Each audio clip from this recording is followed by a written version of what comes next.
obviously their physical and mental health, their motivation, their ability to manage stress. And you mentioned presenteeism, and that's a really important concept because we're all familiar with absenteeism and turnover in the workplace. But not everybody's heard about presenteeism, and that's when an employee is physically on the job. They're sitting at their desk, they're working at their work site, but for all purposes, they've checked out. They're not working up to their full potential. Now, whether that has to do with a chronic illness or physical health problem that they're having, whether they're suffering from depression, whether they're under stress, whether they're struggling to balance their work and non-work lives, their productivity and their job performance is down from what it would otherwise be.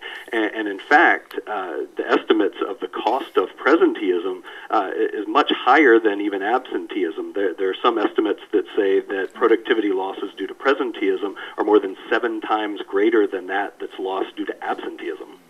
Is this kind of an emerging I would say benefit for the workplace? I know you have spoken before about how some employers for a good long while have just sort of gotten the point that this is the right thing to do, but maybe more and more are just seeing that it also directly affects the bottom line.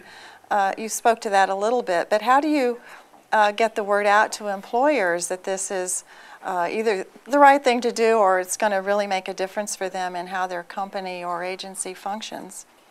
Well, you're exactly right in the fact that this is not only good for the employee, but it's good for business too. And I think employers are increasingly coming to understand that that link between employee well-being and organizational performance is really strong. And to create a healthy and productive workforce is not just the right thing to do, but it's good for the bottom line as well. So in addition to the employee well-being factors, creating this kind of healthy work environment can improve quality, performance, and productivity. It can reduce that absenteeism and presenteeism and turnover.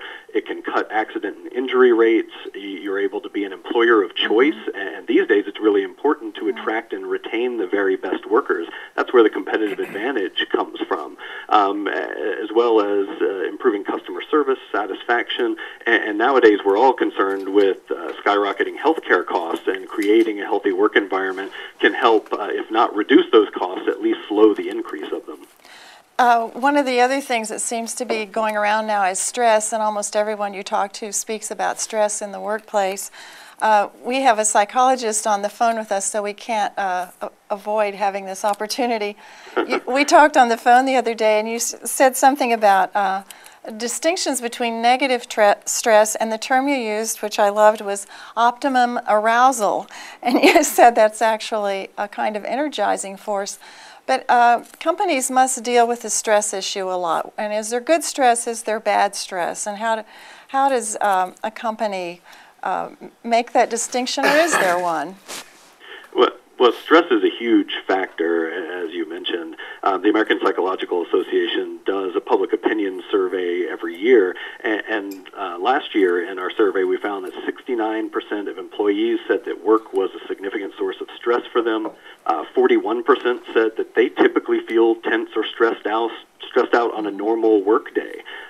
Half of those employees said they were less productive at work as a result of this stress. So it's a big deal.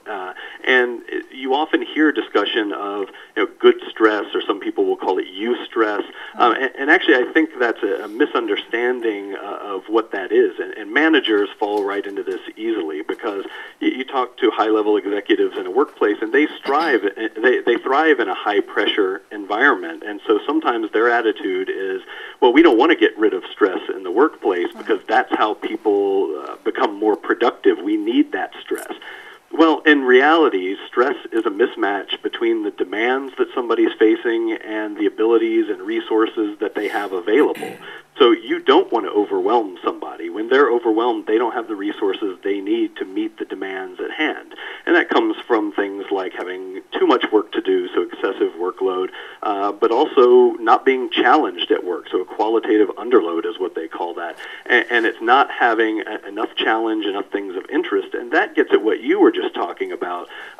Rather than it being good stress, it's more of an optimal level of arousal. It's feeling challenged, it's feeling energized, it's feeling motivated, so that you're not just sitting at work bored doing routine, monotonous things. It's engaging you in the work that you're conducting. Now we're going to move back Diane, to. If I can add to that, Mary Ann. Certainly. David made some really great points. I think one of the ways that we can talk to employers about this is understanding that stress is strongly correlated with the level of performance that people give, and that's where that employee presenteeism really becomes important, and employee engagement becomes important, because certain levels of stress or optimal arousal will create higher levels of performance, but when it crosses a certain territory, then it starts to decrease the level of performance, and that's really important for employers to understand.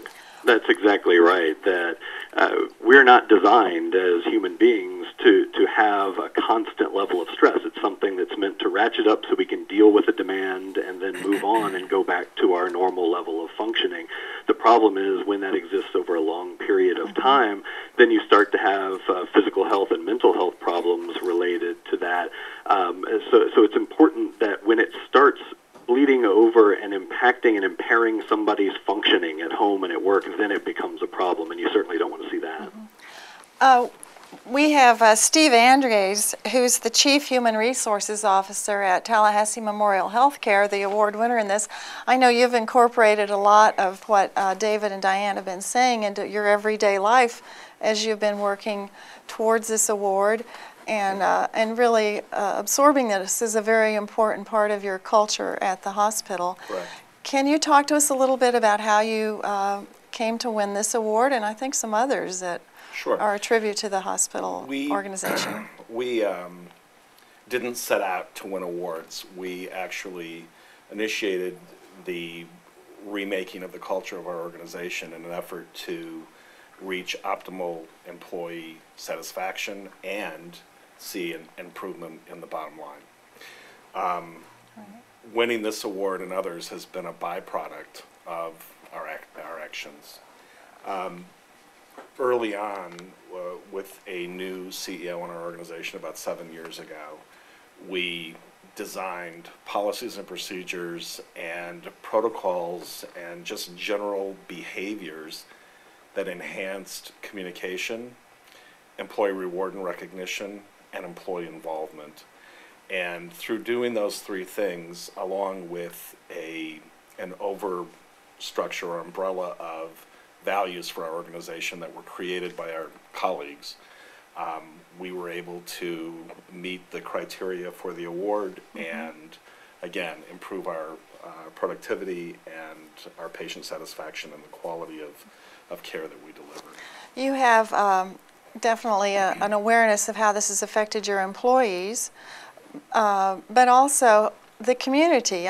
We were speaking a little bit earlier about how whole communities benefit from workplaces that are considered psychologically healthy. They're, as David said, they're attractive as in terms of competing for employees, but you also really emanate out into the community. How does this program and your success in it affect this community, and how can other workplaces be better partners in their communities? Well, I think that everyone here, anyway, in Tallahassee is well aware that the employees of our organization have a great deal of pride about the place that they work. We do believe that TMH is our hospital, and it's our community's hospital. That pride emanates from our staff throughout this community, and wherever we go, people who know where we work are always commenting about their hospital, Tallahassee Memorial Healthcare. So it's instilled even more pride. It's reinforced the pride that our staff has and the community has for our organization. And I think that truly the proof is in the pudding. We've been able to demonstrate through the activities that we've undertaken that you can improve your organization and you can improve the culture of your staff. And this culture has resulted in the conferring of this award and others.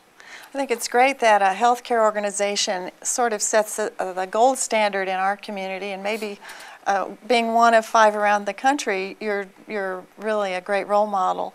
It's to think of a healthcare organization in this way is really heartening, because you would like to think that the people who work in hospitals and the psychological well-being of the patients is so dependent upon your employees and how they feel. So congratulations on that. Thank you very That's much. terrific.